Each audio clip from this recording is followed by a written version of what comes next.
இப்போ நம்ம வந்து யார் கூட இருக்கோம்னாக்கா ஃபீட் ட்ரஸ்ட்டோட ஃபவுண்டர்ஸ் ஆல்ட்ரின் கூட தான் இருக்கோம். நம்ம வந்து அவர் கூட தெரிஞ்சுக்கலாம் இந்த ட்ரஸ்ட்டை எப்படி ஆரம்பித்தார், எதனால் அவருக்கு இந்த ஆரம்பித்த ஐடியா வந்துச்சு அப்படின்றத சார் சொல்லுவார். வணக்கம், என் பேர் ஆல்ட்ரின். நாங்கள் ஃபீட் ட்ரஸ்ட்னு ஒரு அமைப்பு வச்சுருக்கோம். எங்களுடைய அமைப்பு வந்து மீனவர்களுக்காகவும் மாற்றுத்திறனாளிகளுக்காகவும் செயல்படுது. முக்கியமாக மாற்றுத்திறனாளிகளுக்காக நாங்கள் நிறையா ஒர்க் பண்ணிக்கிட்டு இருக்கோம். எங்கள் நிறுவனம் ஆரம்பிக்க நான் ஒரு மாற்றுத்திறனாளி. என்னை போன்ற மாற்றுத்திறனாளிகளுக்கு உதவி செய்யுங்கிற என்னுடைய நோக்கம். என்னுடைய நண்பர், என்னோட படித்த நண்பர் ஒரு மாற்றுத்திறனாளி. அவர் வந்து ஒரு சூசைட் பண்ணிக்கிட்டார். ஏன்னா அவர் வீட்டுக்கு நான் பாரமாக இருக்கிறேன், எனக்கு என்னால் எங்கள் குடும்பத்துலேயும் ரொம்ப சந்தோஷம் இல்லை அப்படிங்கிற மாதிரி ஒரு விரக்தியில் அது மாதிரி சூசைட் பண்ணிட்டார். ஸோ அதுலேருந்து எனக்குள்ள ஒரு மாற்றம், இது மாதிரி இந்த சம்பவம் எங்கேயும் நடக்கக்கூடாது அப்படிங்கிற ஒரு நினைப்பு.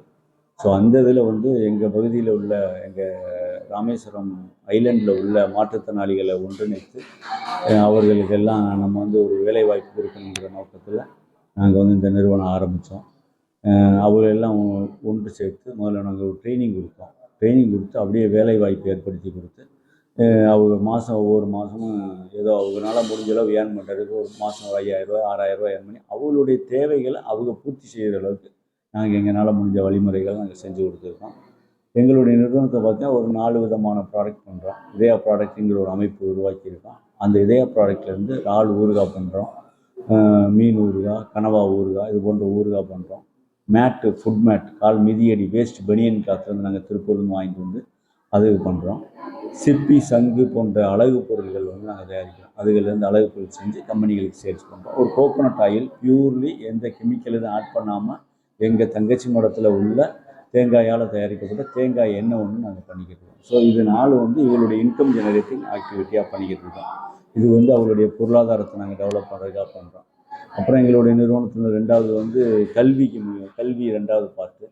ஸோ அந்த கல்வி கொடுக்கணும் அப்படிங்கிற விதத்தில் எங்கள் பகுதியில் உள்ள மாணவர்கள் பதிவாயிரு கல்லூரி மாணவர்களுக்கு, பள்ளி மாணவர்களுக்கு நாங்கள் வந்து ஸ்காலர்ஷிப் கல்வி உதவித்தொகை கொடுக்குறோம். கடலோரத்தில் உள்ள எங்கள் பகுதியிலையும், மற்றபடி மூக்கையூரில் ஒரு ஊர் இருக்குது, அந்த பகுதி மங்களா, ஒரு சில பகுதிகளில் நாங்கள் வந்து எங்களால் முடிஞ்ச உதவியை நாங்கள் செஞ்சுக்கிட்டு இருக்கோம். இது மட்டும் இல்லை, எங்கள் பகுதியில் உள்ள மாற்றுத்திறனாளிகளுக்கு அவங்களுடைய தேவை அறிஞ்சு அவங்களுக்கு என்ன சப்போர்ட் தேவைப்படுதோ அது கவர்மெண்ட் மூலமாகவோ அல்லது பிற நிறுவனங்கள் மூலமாகவோ நாங்கள் வாங்கி அவங்களுக்கு கொடுக்குறதுக்கு ஏற்பாடு பண்ணுறோம். உதாரணத்துக்கு வீல் சேராக இருக்கட்டும், ஸ்டிக்காக இருக்கட்டும், கண்ணுக்கு போகிற கண்ணாடியாக இருக்கட்டும், இது ஒரு நிறுவனங்களோட நாங்கள் வாங்கி கொடுப்போம். எங்களுடைய மாற்றுத்திறனாளிகள் நல அலுவலகம் மூலமாகவும் பெற்றுக் கொடுக்குறதுக்கு எங்களால் முடிஞ்ச உதவிகள் நாங்கள் செஞ்சுக்கிட்டு வரோம். Okay sir. இப்போ வந்து நீங்கள் இந்த மாதிரி ஆக்டிவிட்டிஸ்லாம் பண்ணும்போது உங்களுக்கு தடைகள்ன்ற ஏதாவது வருதா? நாங்கள் வந்து நிறைய தடைகளை நாங்கள் கடந்து வந்திருக்கோம். எங்களுடைய ஆரம்பம் பார்த்திங்கன்னா, நாங்கள் ஒரு கூரை ஷெட்டில் ஆரம்பித்தோம். அப்போ வந்து கவர்மெண்ட் சைடுமே நிறைய ரெஸ்ட்ரிக்ஷன் இருந்துச்சு. ஏன்னா இப்படி ஒரு மாற்றுத்திறனாளிகள் நீங்கள் வச்சு நடத்துறதுக்கு இந்த ஷெட்டில் நீங்கள் பயன்படுத்தக்கூடாது, நீங்கள் வந்து பில்டிங் தான் வேணும், அல்லது ஒரு தகர ஷீட் இருக்கலாம் அப்படின்னு சொன்னாங்க.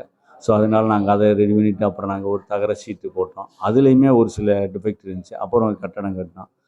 இது மாதிரி இது ஒரு பக்கம். அப்புறம் பார்த்திங்கன்னா, பொதுவாகவே மாற்றுத்திறனாளிகளுக்குனாவே கொஞ்சம் ஒரு சில பிரச்சனைகள் இருந்துச்சு. ஆஃபீஸர் மத்தியிலையும் மற்றதுகள்லையுமே எங்களுக்கு ஒரு சின்ன சின்ன தடைகள் இருந்துச்சு. இது எல்லாத்தையும் நாங்கள் கடந்து இன்றைக்கி நாங்கள் வெற்றியோடு ஜெயிச்சு நிற்கிறோம். அதை நாங்கள் வந்து ஜெயிச்சு வர்றது கிட்டத்தட்ட ஒரு 15 வருஷம் ஆகிருக்கு. எங்களுடைய இங்கே இருக்க மக்களோட சப்போர்ட் எப்படி சார் இருக்குது உங்கள் ட்ரஸ்ட்டுக்கு? எங்களுடைய மக்கள் சப்போர்ட் ரொம்பவே நல்லா இருக்குது. ரொம்ப நல்லா சப்போர்ட் பண்ணுறாங்க இங்கே உள்ள மக்கள். எங்களை பற்றி அவங்களுக்கு தெரியும். அதனால் வந்து எங்களுக்கு நல்லா சப்போர்ட் பண்ணுறாங்க. நாங்கள் பொருட்கள் தயாரிக்கிற பொருட்களை மக்களை இங்கே வந்து நிறைய பேர் வாங்கிட்டு போவாங்க. ஸோ அந்த மாதிரி எங்களுக்கு வந்து ஹெல்ப் பண்ணுவாங்க. ஓரளவு மக்களுடைய சப்போர்ட் ரொம்ப நல்லா இருக்குது. Okay sir, thank you sir. Thank you sir. தொடர்ந்து இணைந்தீர்கள் ரைசிங் ஹேண்ட்ஸ்.